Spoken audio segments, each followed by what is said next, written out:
واللهم ثبتنا عند الموت بلا إله إلا الله اللهم اجعلنا من الذين آمنوا وعملوا الصالحات وتواصوا بالحق وتواصوا بالصبر آمين يا رب العالمين. কোরআনের সুন্দরতম অনুচ্ছেদগুলোর একটি রয়েছে সূরা জুমারে, যেখানে পাপীদের উদ্দেশ্যে বলা হয়েছে। আমার এই কথা শুনে আপনাদের কেউ কেউ হয়তো চমকে উঠেছেন। আমি বলিনি এখানে ঈমানদারদের উদ্দেশ্যে বলা হয়েছে, আমি বলেছি পাপীদের উদ্দেশ্যে বলা হয়েছে, যারা ভুল কাজ করে, এলোমেলো কাজ করে। প্রথমে এসেছে আল্লাহ বলছেন, قل يا عبادي الذين أسرفوا على أنفسهم. তিনি তার রাসূল সাল্লাল্লাহু আলাইহি সাল্লামকে বলেছেন, তিনি তাকে আদেশ করেছেন, বলুন আমার সেই বান্দাদেরকে যারা নিজেদের উপর অন্যায় করেছে। يا عبادي الذين أسرفوا على أنفسهم. এখানে কুল শব্দটির ব্যবহারে একটি চমৎকার ব্যাপার রয়েছে।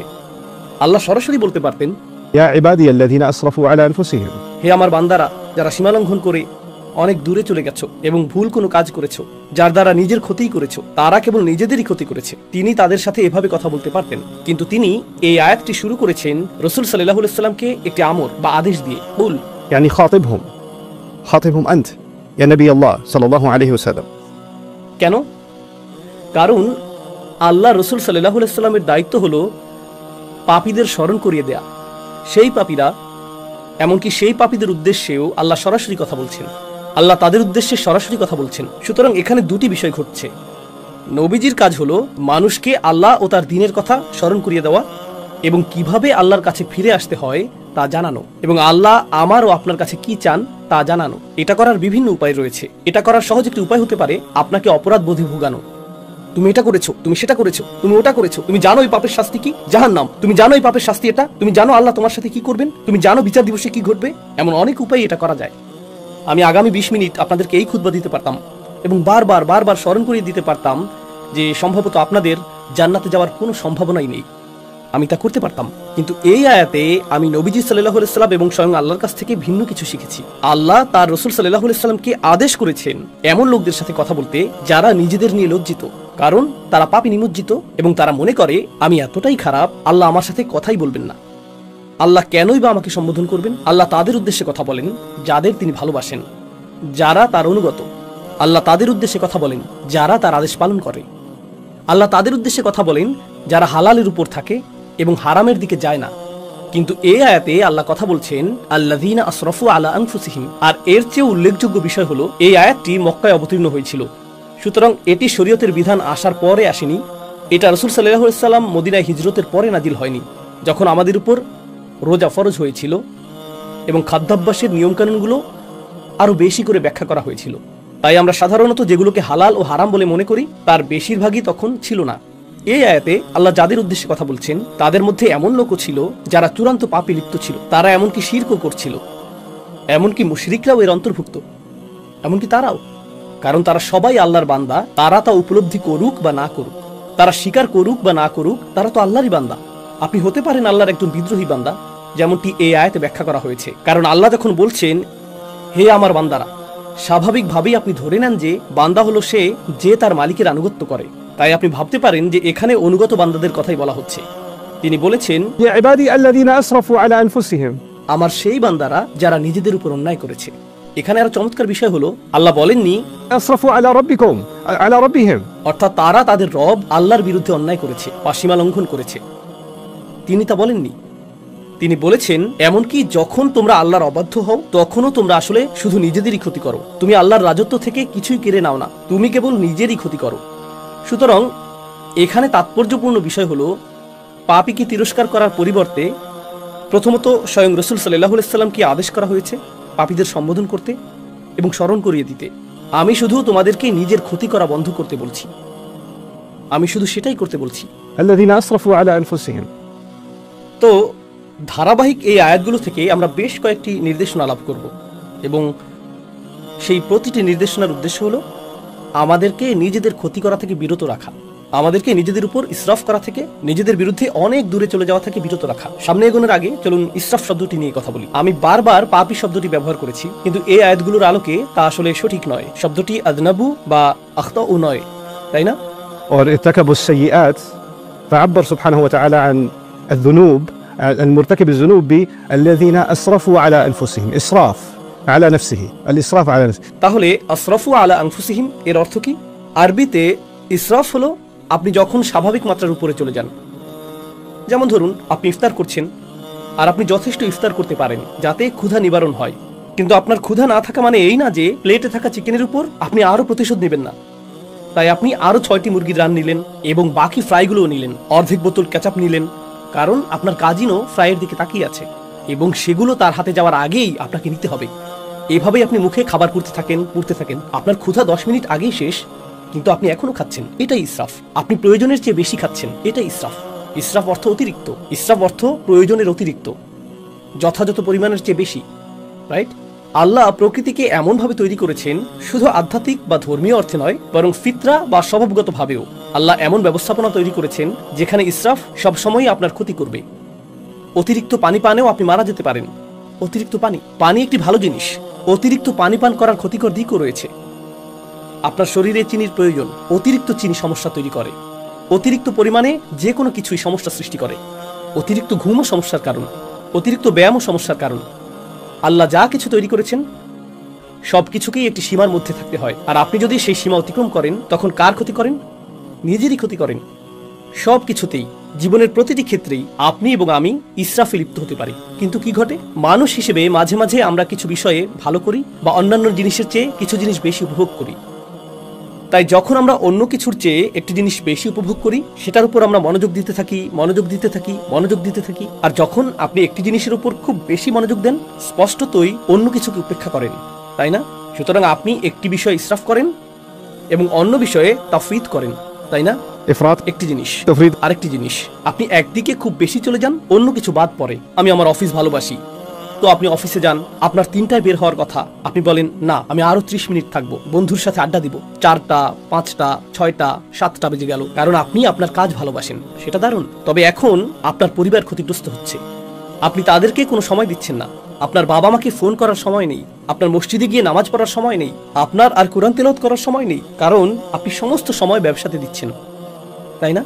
অথবা কেউ বলল আমি শুধু আমার সন্তানদের যত্ন নিতে চাই, তাই সে তার সমস্ত সময় সন্তানদের জন্য ব্যয় করছে।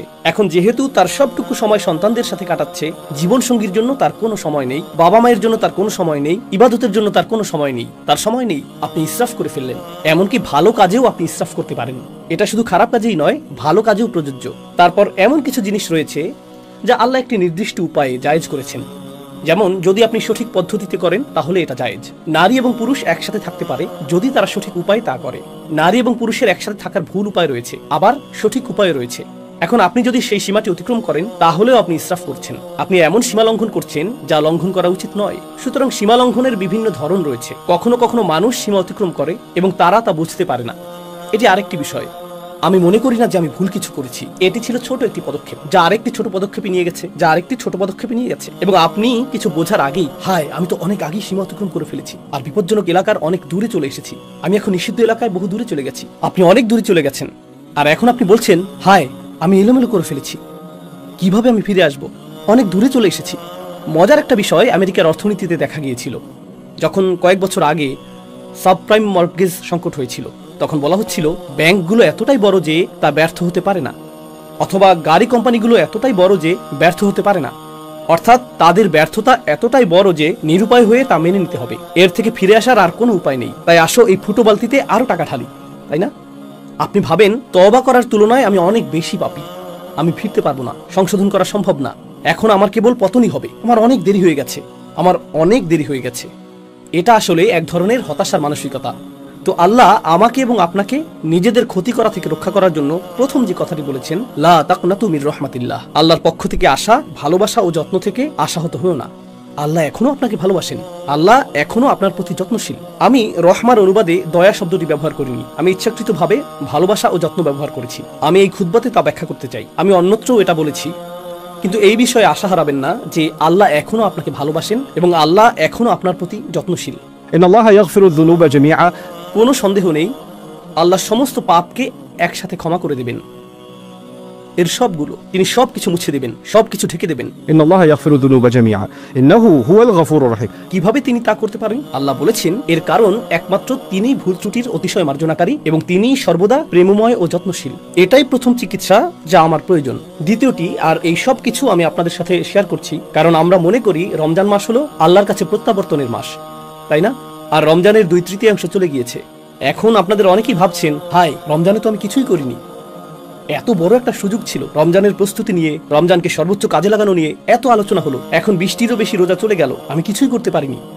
আমি এমনকি নামাজও কাজা করেছি, আমি আমার খারাপ অভ্যাসগুলো ছাড়তে পারিনি, আমি শুধু ভুল করেই চলেছি। আর এখন রমজান মাস প্রায় শেষ, কিন্তু আত্মতৃপ্তি লাভ করার মতো আমার কিছুই নেই। ঠিক যেমন আমরা বলি, আত্মতৃপ্তি লাভ করার মতো আমার জীবনে কিছুই নেই, আমি সব নষ্ট করে ফেলেছি। এখন আমরা রমজানের ক্ষেত্রেও সেটাই বলছি। রমজান হলো 1 মাসে আমাদের জীবনের সারসংক্ষেপ। আর রমজানের এই 2/3 শেষ হয়ে যাওয়াটা অনেকটা এরকম, ও আমার জীবনের অনেকটা সময় চলে গেছে, এখন আমি কি করতে পারি, তাই না? প্রতিবার শেষ 10 রাতে আপনি শুনেন যে আপনাকে আরো বেশি কিছু করতে হবে, আরো বেশি করতে হবে। আমি ভাবছি, আমি তো ন্যূনতম বাধ্যবাধকতাও পূরণ করছিলাম না, আর এখন আরো বেশি করতে হবে। বাদ দেই, আমি আর এর মধ্যে নেই, আমার অনেক দেরি হয়ে গেছে। এটা ভালো মানুষদের জন্য, এই শেষ 10 দিন এবং এই সমস্ত প্রণোদনা, এগুলো ভালো মানুষদের জন্য। আমি তো এই দলেই পড়ি না। প্রথমত, আল্লাহর রহমতের উপর আশা হারাবেন না। আল্লাহ ক্ষমাশীল। বলবেন না, ও রমজানের প্রথম 20 দিনে আমি কতই না খারাপ কাজ করেছি, হঠাৎ করে আল্লাহ কেন এটা মেনে নেবেন যে আমি শেষ 10 রাতে ভালো হয়ে গেলাম? কেন তিনি এটা মেনে নেবেন?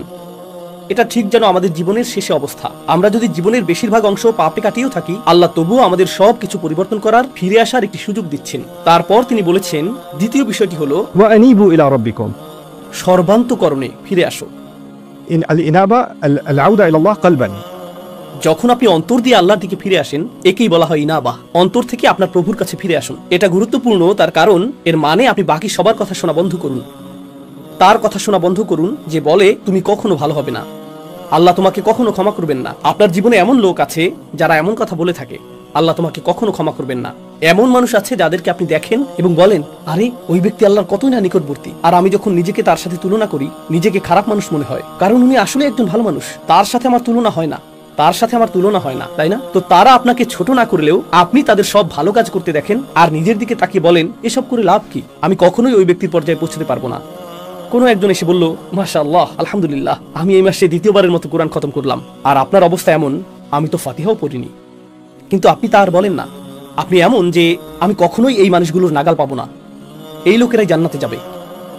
আমি তো মনে হচ্ছে রাস্তার অন্য পাশে রয়েছি, বিপরীত দিকে এগিয়ে যাচ্ছি, তাই না? না, আল্লাহ বলছেন, তোমার রবের কাছে ফিরে এসো, অন্য মানুষের দিকে তাকিও না। শুধু তুমি তোমার হৃদয়কে শুধু তোমার রবের দিকে ফিরাতে হবে, আর অন্য সবার প্রতি মনোযোগ দেওয়া বন্ধ করো। এটা কোনো প্রতিযোগিতা নয়, এটা কোনো প্রতিযোগিতা নয়। কয়জন 8 রাকাত পড়েছে, কয়জন 20 রাকাত পড়েছে, তুমি কয়টি কিয়ামুল লাইল আদায় করেছো, তুমি কয় রাকাত তাহাজ্জুদ পড়েছো, এটা কোনো প্রতিযোগিতা নয়। এটা কোনো প্রতিযোগিতা নয়, এটা অন্য কারোর সাথে তুলনা নয়। এখন আপনাকে শুধু নিজেকেই ফিরিয়ে আনতে হবে। أنيبوا إلى ربكم وأسلموا له من قبل أن يأتيكم العذاب। তার সামনে নিজেকে সঁপে দাও, শাস্তি আসার আগে, অনেক দেরি হওয়ার আগে। অর্থাৎ আল্লাহ বলছেন, এখনো খুব বেশি দেরি হয়ে যায়নি, অনেক দেরি হবে যখন শাস্তি চলে আসবে, যার অর্থ হলো যখন আপনার মৃত্যু আসবে এবং তারপরে বিচার দিবস চলে আসবে। তা এখনো আসেনি, তাই আপনার জন্য এখনো দেরি হয়ে যায়নি। অন্যভাবে আল্লাহ একথা বলছেন যে তোমার কাছে সময় আছে। অন্যভাবে আল্লাহ একথা বলছেন যে তোমার আশা এখনো শেষ হয়নি। وأسلموا من قبل أن يأتيكم العذاب ثم لا تنصرون। তখন তোমাদেরকে আর সাহায্য করা হবে না, তখন আর সাহায্য করা হবে না। এটা কেবল হুমকি নয়, বরং উৎসাহ বটে। কারণ আল্লাহ যদি বলেন তখন তোমাকে সাহায্য করা হবে না, এর মানে এখন তোমাকে সাহায্য করা হবে। এখন তোমাকে সাহায্য করা হবে, তখনই কেবল তোমাকে সাহায্য করা হবে না। তো এই মুহূর্তে আল্লাহ তোমাকে সাহায্যের প্রস্তাব দিচ্ছেন, আল্লাহ আমাকেও সাহায্যের প্রস্তাব দিচ্ছেন। সুম্মা লা তুনসরুন। আর নুসরাহ অর্থ শুধুমাত্র সাহায্য নয়, এটা মুসাআদা বা আউন থেকে ভিন্ন। নুসরা ব্যবহৃত হয় সামরিক সাহায্যের ক্ষেত্রে, যখন সামরিক বাহিনীর জন্য বড় বড় চালান প্রেরণ করা হয় যাতে তারা পুনরায় রসদ পূর্ণ করতে পারে, সেটাকে আসলে বলা হয় নুসরাহ। অথবা যখন কোনো সেনাবাহিনীর আক্রমণের শিকার হবার উপক্রম হয়, অথবা তারা শত্রুর সাথে সম্মুখ যুদ্ধ করে এবং পাহাড়ের ওপর থেকে শক্তি বৃদ্ধিকারী দল আসে, সেটাই নুসরাহ। নুসরা আসলে বড় সাহায্য, এটা শুধু ছোটখাটো সামান্য সাহায্য নয়। আল্লাহ আপনাকে এমনভাবে সাহায্য করবেন যা হবে ব্যাপক শক্তিপূর্ণ এবং বিজয় আনয়নকারী। তারপর তিনি বলছেন, واتبعوا أحسن ما أنزل إليكم من ربكم।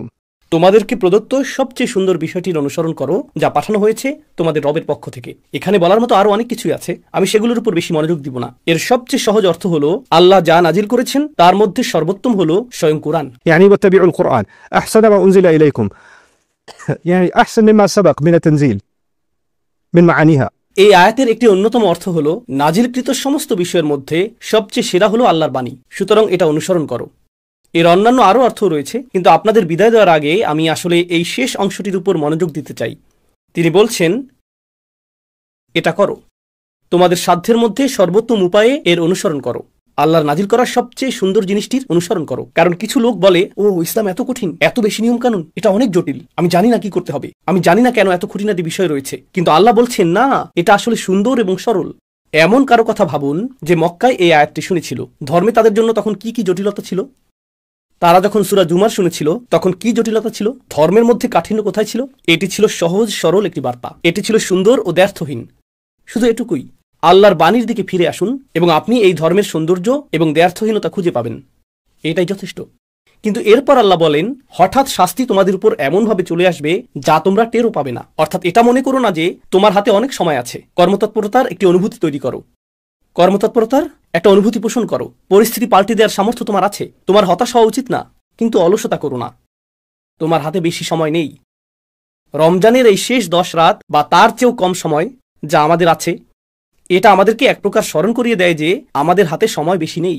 আর এই 10 রাতে যদি আমরা কর্মতৎপরতার একটি মানসিকতা, একটি মনন তৈরি করতে পারি, হয়তো আমরা আমাদের জীবনেও সেটাকে বাস্তবায়ন করতে পারবো।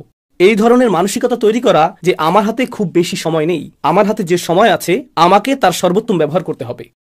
বিদায় দেওয়ার আগে আমি আপনাদের সাথে যা শেয়ার করতে চাই তা হলো এমন কিছু লোকের বক্তব্য যারা নিজেদের সময়ের সদ্ব্যবহার করেনি। আর আল্লাহ বলেছেন, আমি চাই না তোমরা এদের অন্তর্ভুক্ত হও। কিন্তু যদি তোমরা এদের অন্তর্ভুক্ত হও, একসময় তারা এই কথা বলবে যখন অনেক দেরি হয়ে যাবে। أن تقول نفس يا حسرة على ما فرطت في جنب الله. অর্থাৎ এরকম মানুষ অবশেষে বলবে, ইয়া হাসরাতা, অদ্ভুত উক্তি করবে তারা, ইয়া হাসরাতা, يعني حسرت على ما فرطت في جنب الله. আপনি এভাবে বলতে পারেন, আমার আফসোস রয়েছে, আমার আক্ষেপ রয়েছে, আল্লাহর উদ্দেশ্যে আমি যা করিনি, আমার কমতি আছে, আমি যথেষ্ট করতে পারিনি। কথাটা এভাবে বলাটাই প্রত্যাশিত ছিল। কিন্তু আল্লাহ বলেছেন, يا حسرة كأنه يخاطب العاقل.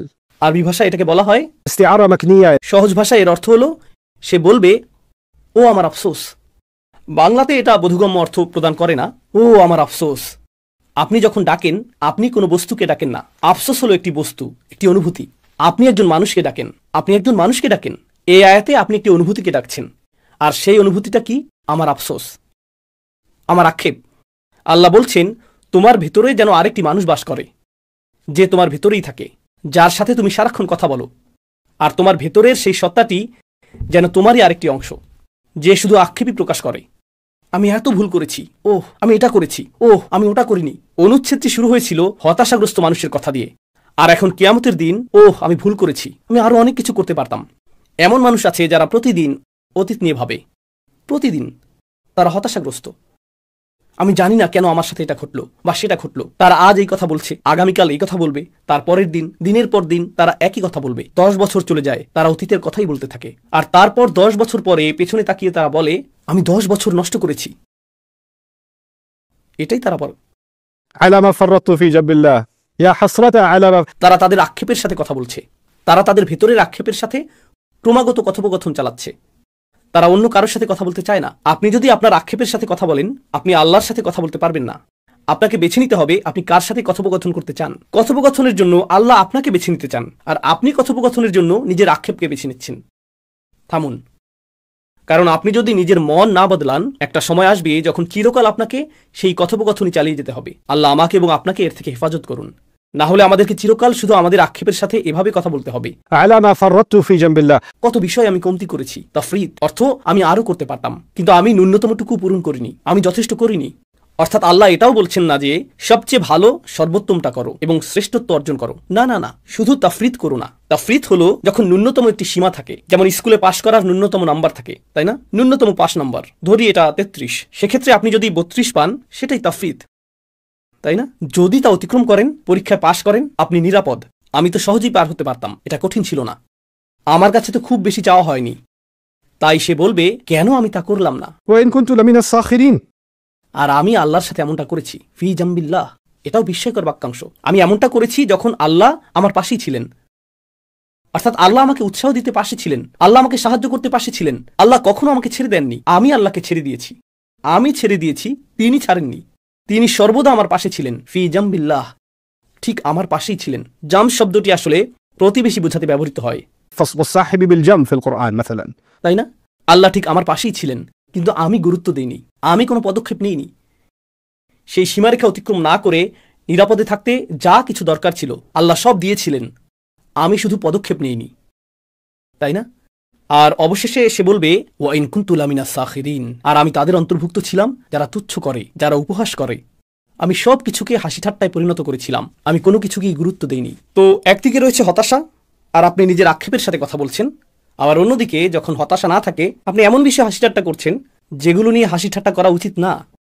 যে বিষয়গুলো আপনার গুরুত্ব সহকারে নেওয়া উচিত তাতে গুরুত্ব দিচ্ছেন না, আপনি সেগুলোকে হেসে উড়িয়ে দিচ্ছেন, আপনি সেগুলোকে তুচ্ছ করছেন।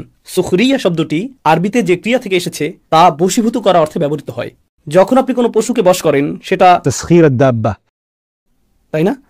আল্লাহ বলেছেন পাহাড় এবং মেঘকে তাসখীর করা হয়েছে এবং বাতাসকে তাসখীর করা হয়েছে, অর্থাৎ সাখখারা। তিনি রাত এবং দিনকে, মেঘ এবং বাতাসকে বশীভূত করেছেন। তিনি এদেরকে অবনত করেছেন যেন তারা বিদ্রোহী ছিল, আর তিনি তাদেরকে অবনত করেছেন। আর মনিব যেভাবে চায় তারা সেভাবেই পরিচালিত হয়। যেমন একটা ঘোড়া যখন বুনো স্বভাবের থাকে, মনিব তাকে বশ করে, পোষ মানায়। আর এখন মনিব এদিকে ঘুরলে ঘোড়াটিও এদিকে ঘুরে।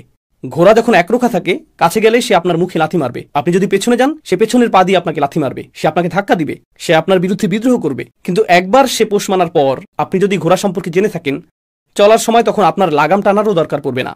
আপনি যদি ঘোড়ার সাথে হাঁটেন, আপনাকে লাগামও টানতে হবে না। সে বুঝতে পারে আপনি ঘুরছেন, আর সে আপনার সাথে ঘুরে যায়। সে আপনার মতো করেই চলে। এটাকেই বলা হয় তাসখীর। এখান থেকেই নিজেকে তুচ্ছ করা, অন্যকে তুচ্ছ করার ধারণাটি আসে। গুরুত্বপূর্ণ বিষয় নিয়ে তাসখীর করা, সেগুলোকে তুচ্ছ করা, সেগুলোকে অবনমিত করা, এটা একরকম। যে বিষয়গুলো খুবই গুরুত্ব সহকারে নেওয়া উচিত, যেগুলো খুবই বিপজ্জনক, আপনি সেগুলো নিয়ে এমনভাবে কথা বলতে আর ভাবতে থাকেন যেন এই বিপদকে আপনি তুচ্ছ করছেন, আপনি এর গুরুত্ব কমিয়ে দিচ্ছেন। আর অবশেষে মানুষ এরকম কথা বলে, আমি আরও করতে পারতাম, আমি বিষয়গুলোকে গুরুত্ব দিতে চাইনি, আমি এমন হতে চেয়েছি। যারা বলে আমি এগুলো থেকে দূরে থাকতে চাই। আজকে সর্বশেষ একটা বিষয় শেয়ার করতে চাই। সম্প্রতি একজন আমাকে জিজ্ঞেস করেছে কিভাবে আমি একজন কিশোরকে ইসলামে আকৃষ্ট করতে পারি। আমাকে বলেছে আপনার সময় 30 সেকেন্ড, বলুন কিভাবে একজন কিশোরকে ইসলামের প্রতি আকৃষ্ট করা যায়। আমি বললাম আপনি কি বলছেন, মাত্র 30 সেকেন্ড? কেন? কারণ যখনই আমি তাদেরকে ইসলামের কথা বলি, তারা চোখ ঘুরিয়ে নেয়। আমারও ইসলামিক বয়ান, কখন যে বাবা থামবে? আমার মা তো আসলেই আমি কি এখন যেতে পারি? হ্যাঁ, কথাটা ভালো ছিল, ধন্যবাদ। হ্যাঁ বুঝেছি, আমরা সবাই জাহান্নামে যাব, ধন্যবাদ। নির্লিপ্ত একটা ভাব, এক ধরনের গুরুত্বহীনতা। আমি এতে যুক্ত হতে চাই না। কেন আপনি এটা নিয়ে আমাকে বিরক্ত করছেন? কেন আপনি আমাকে মসজিদে টেনে আনছেন? আমি কি আমার ফোনটা নিতে পারি? আমি কি মোবাইল গেমিং ডিভাইস নিয়ে পেছনে বসতে পারি? কারণ আমি আমি আমি এই বিষয়ে চিন্তা করতে চাই না। আর জানেন, এটাই একটা লাইফস্টাইলে পরিণত হয়, এবং এটা শুধু কৈশোরই সীমাবদ্ধ থাকে না, সে বেড়ে ওঠে। শেষ পর্যন্ত সেই মানুষটি বলে আমি কখনোই কিছুকে গুরুত্ব দিইনি। আর আল্লাহ বলছেন আমি চাই না তুমি এমন ব্যক্তিতে পরিণত হও যে বেশ দেরি হয়ে যাওয়ার পর যে ব্যক্তি শেষ মুহূর্তে এসে বলে আমি আরো ভালো করতে পারতাম, আমি ন্যূনতম বিষয়গুলো পালন করতে পারতাম। আর আমি সর্বদা এমন মানুষ ছিলাম যে কখনো কিছুকে গুরুত্ব দেয় না। আমি শুধু এমন লোকদের সাথে যোগ দিয়েছি যারা গুরুত্ব দিয়ে ভাবে না। কারণ মিনা সাখিরিন অর্থ একটা দলে যোগ দেওয়া। মিনা সাখিরিন অর্থ এমন মানুষ যারা সব কিছুকে তুচ্ছ তাচ্ছিল্য করাকে মনে করে রুচিশীলতা। আপনারা হোয়াট এভার গ্রুপ সম্পর্কে জানেন। হ্যাঁ, হোয়াট এভার। ধর্ম আমার কাছে অতিরিক্ত, আমি এর বাইরে, আমি এর ঊর্ধ্বে। মুখের অভিব্যক্তি প্রকাশ করে আপনি কত কম গুরুত্ব দেন। যে বক্তব্য দেওয়া হয়, অথবা আপনার বাবা মা বা ইমাম যে উপদেশ দেন, অথবা কুরআন যা বলে, সেই চাহনি। আর আপনি অন্য কাউকে সেই চাহনি দিতে দেখে বলেন আরে লোকটা তো কুল, এমনকি আল্লাহকেও ভয় করে না, আমি ওর মতো হতে চাই, আমি কুল লোকদের সাথে থাকতে চাই। তো তারা হয়ে যায় একদল সাখিরিন। আর সে বলে আমি তাদের মধ্যে ছিলাম যারা সাখিরিন। এটা এরকম যে আমি নিজের স্বতন্ত্র সত্তা হারিয়ে ফেলেছিলাম, আমি শুধু নির্বোধ সঙ্গীর সাথে বেছে নিয়েছিলাম। আর যত বেশি সময় আমি তাদের সাথে কাটালাম, আমি তাদের একজন হয়ে উঠলাম, আমি তাদের সাথে যোগ দিয়ে তাদের একজন হয়ে উঠলাম। আর এই স্বীকারোক্তি কিয়ামতের দিন সে প্রদান করবে।